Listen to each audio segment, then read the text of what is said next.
During our D.C. trip, Jeff Millard and 4 other veterans were arrested at the Pentagon. Why? For leaving behind a pile of leaflets. These informational handouts describe the effects that depleted uranium poisoning caused by U.S. weaponry is having on children and others in Iraq and elsewhere. Every single day, the Pentagon and the officers that work there make decisions on dropping depleted uranium on civilians all over the world. They make the decisions on this. They expose American GIs to depleted uranium. Well, there's a lot of ways that U.S. service members can be exposed to depleted uranium. One is if a depleted uranium round is shot and it actually goes through something, it aerosols and you breathe it in and it attaches to your lungs. Another way is just simply being around it. I mean, this is a toxic material. 7,000 wounded service members from the first Gulf War. More than 500,000 are now on permanent disability from the Veterans Administration. 7,000 wounded, 500,000 collecting disability. Why is that? This unknown Gulf War syndrome, the fact that cancer rates in Iraq went up 5,000% after the first Gulf War, about the same increase for birth defects. We're already seeing birth defects in vets from this Iraq War coming home. We're already seeing birth defects in their children. We're already seeing Iraq War vets dying of leukemia, dying of lymph node cancer. We asked Millard how Americans might better support veterans. That's the number of U.S. service members killed in Iraq.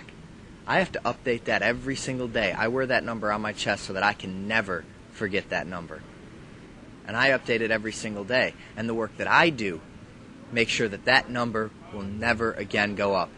I wish that I didn't have to have this in Velcro, that I could just have a patch made up that said that number. And that would be the last number because all the troops came home. I support the troops. I support them coming home alive. I support them actually getting VA benefits. I support making a veteran have the same access to an MRI that a professional athlete does. Not waiting 6 or 8 months, but getting it within a matter of hours. That's the kind of support that we need. We don't need yellow ribbons. Okay, and for anybody out there who's got a yellow ribbon on their car, I got certain specific things you can do. Start by taking that yellow ribbon off your car and throw it in the garbage. Take the $4 that you spent on that yellow ribbon and buy a pen, a piece of paper, an envelope, and a stamp. And write your congressman. I don't care what you ask for. Ask for better body armor. Ask to end the war. Ask for more up-armored Humvees. Ask for more money to be spent on the VA system than spent on Iraq. Whatever you want to ask for, but get involved and actually support them. A new report from 16 spy agencies in the U.S. says the Iraq invasion is fueling terrorism worldwide, making Americans less safe. How did our forces lose the hearts of the people of Iraq? Millard says one answer is racism. But the incident that really, I knew that I couldn't be silent anymore when I saw this, there's this word Haji, and it's one of the most racist terms for the American military, but traditionally in Islamic society, the term Haji is a term of endearment. It's an elder. It's someone who's completed that pilgrimage to Mecca. It's one of the 5 pillars of Islam. But to the American GI, it's not. To the American GI, it's Gook in Vietnam. It's Jap from World War II. It's a racial slur. And one day in Iraq, in my division, a unit set up a traffic control point, and this 18-year-old kid, he shot and killed an entire family, a mom, a dad, and 2 little children. That night I sat in a briefing where that was briefed to a general.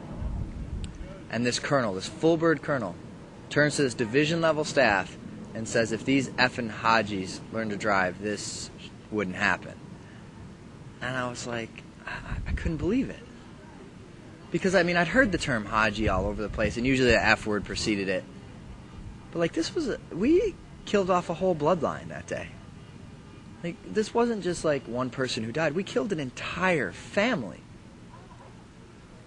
And the blame was laid on their driving abilities, and not the fact that some 18-year-old kid was brought to the level where he killed this family. Arun Gandhi also spoke about racism as a form of passive violence. He says this violence lies at the root of every conflict. There are 2 types of violence. One where we use physical force against people, It's all the murders, killings, beatings, rapes, wars, all of these things where physical force is used against people. That is physical violence.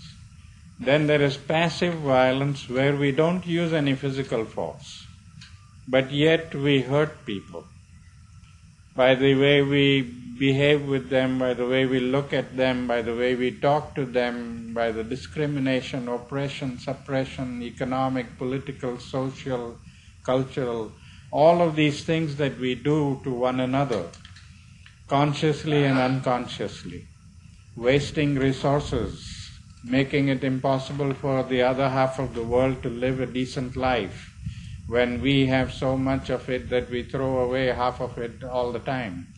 All of this is passive violence. So it is passive violence that fuels the fire of physical violence. So logically, if we want to put out that fire of physical violence, we have to first cut off the fuel supply. And that is coming from each one of us. So we have to become the change that we wish to see in the world.